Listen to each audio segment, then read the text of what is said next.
These are the iPhone 17s, and this should be one of the most interesting years for battery life ever. Because on one hand, you got this new iPhone Air, which is so thin it looks like it's going to last about 12 minutes. But then on the other hand, you've got the 17 Pro and 17 Pro Max, which Apple say offer an enormous leap in battery life. So let's find out how each of the new phones compare against each other. So that's the iPhone 17 Pro Max, the 17 Pro, the Air, and then the base 17. How they compare to last year, for which we've got the top-end 16 Pro Max, and then the base 16. And then finally, how they compare to Samsung with their flagship S25 Ultra. We'll make this as close as possible to how I would actually use my phone in a real day. So let's start off by following along to a workout from my favorite gym YouTuber. And there's a pretty clear phone that I'm rooting for.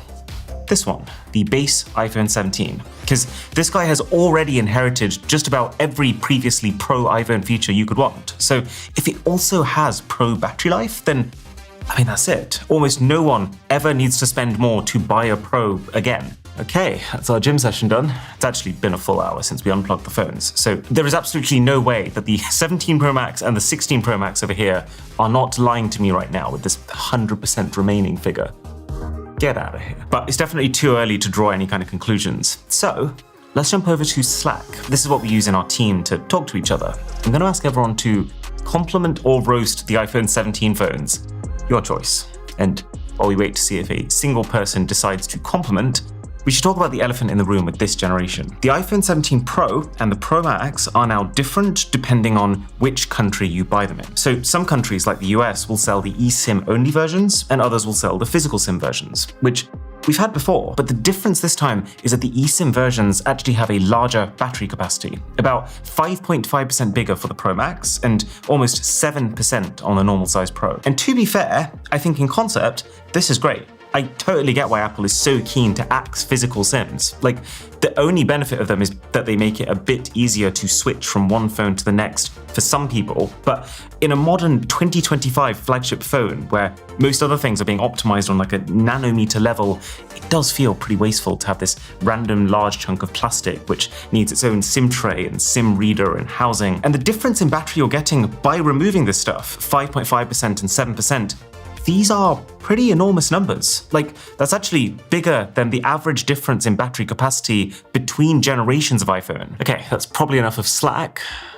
It's getting a little weird in here. So let's flick over to some lunchtime Instagram doom scrolling. Now, one thing to pay attention to is if we look at current battery percentages, then well, actually A, the iPhone Air's battery is already starting to slide comfortably into the 80s, but also B, there is, at least right now, almost zero difference between my iPhone 17 Pro Max and the iPhone 16 Pro Max, which kind of brings me to the other side of this eSIM coin. That given that I'm in the UK, one of the countries that has physical SIMs and therefore smaller batteries, are these new phones even going to be an improvement? While it's great that Apple is increasing the size of the batteries for eSIM users, is that the only reason that they're able to say these new Pro iPhones have this enormous leap in battery? Do you just not get one of the key selling points of the phone if you're buying in, well, most countries? That's what we need to get to the bottom of. Now, the other thing that's very surprising is that even though we're now closing in on 3.5 hours into this test, the iPhone 17 isn't really outperforming the iPhone 16 at all. Apple claimed an absolutely staggering 36% longer lifespan. So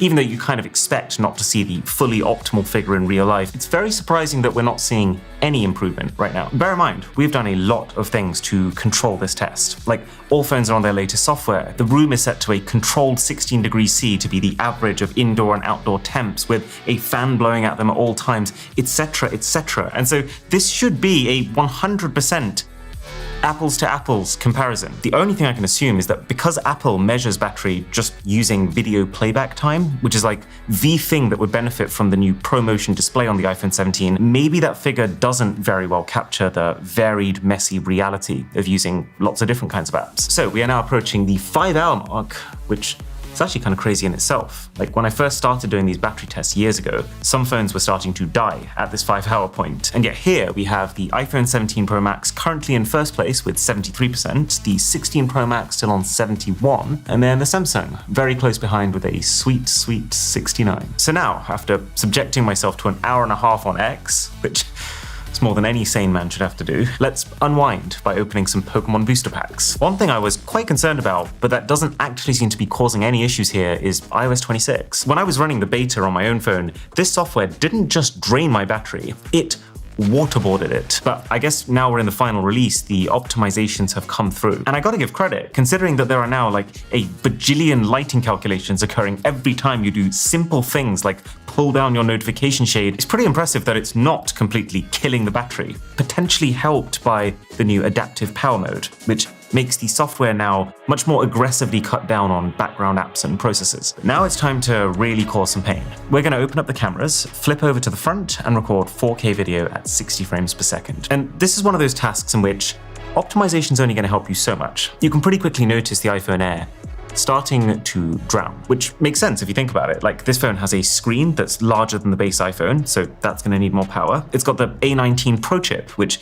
again will probably need more power than the A19 in the base phone when you're pushing it. It's got less power to give with a smaller sized battery, all topped off with titanium sides that aren't going to get rid of heat nearly as well as the aluminium that you get on all three other new iPhones. And you know, the hotter the phone, the faster the battery depletes. And so it only takes until 7 hours 18 minutes for the Air to die completely. That's a pretty early KO. And from this point, I'd say let's just fast forward this test till the end so we can get to the results. But I do just want to make clear, that is a very different result to what Apple was claiming for the Air. Apple said that this phone should have the same battery life as the iPhone 16 Pro, but that phone should last longer than the iPhone 16, which in itself is already leagues ahead of what the Air's just done. So maybe the C1X modem that only the Air gets may give it some power efficiency gains when you're on cellular, but how much difference can that make? This test makes me very doubtful that the Air will actually give most people Pro levels of battery. Oh, there's the iPhone 16, and then the iPhone 17, and after a large amount of time, the other phones do eventually follow suit. So 17 Pro goes onto the ESR Qi 2.2 wireless charger, our sponsor, to see how fast it can juice back up when you're giving it its maximum 25 watts of power. And let's talk results. So squarely in 7th position is the iPhone Air with 7 hours 18. And I don't think that's terrible battery life. It's about the upper end of what I expected given how thin the thing is. It just really makes it tangible how much you are giving up to have a thin phone. And it pales in comparison to even 6th position, the iPhone 16, which managed to last a whole extra 2.5 hours, which means the iPhone 17 is...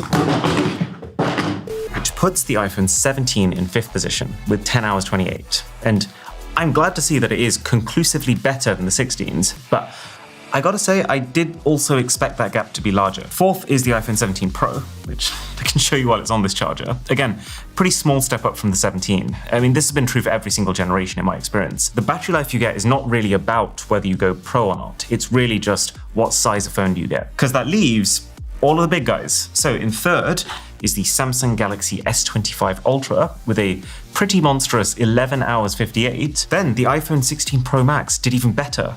It wasn't a massive jump, but an extra 15 minutes longer is still something, which leaves the iPhone 17 Pro Max top of the pile with 13 hours to the minute, which is on one hand very impressive, and it's good to see the benchmark constantly being pushed out. But at the same time, this does reinforce my suspicion that the whole enormous leap claim was referring to the eSIM-only models, who in this test would have lasted approximately a whopping 13 hours 45, and that for anyone not getting those models, I'd revise the wording a little bit more to expected step. Okay, it's been 30 minutes and our iPhone is on 56%, which is super impressive because that's more than what Apple is saying their wireless charger can do. But yeah, I mean, anytime a friend asks me what wireless charger to buy, my answer has always been ESR because there's just nothing missing. It's 3-in-1, so it charges your phone, your watch, and your AirPods at the same time. It comes with the power brick and cable you need to get the max speeds for all of them. And it has Cryo Boost, which actively cools the phone at its main heat source, the logic board. It means your phone can stay charging at maximum speed the whole time, even if you're using it while it's charging. So link below to grab one.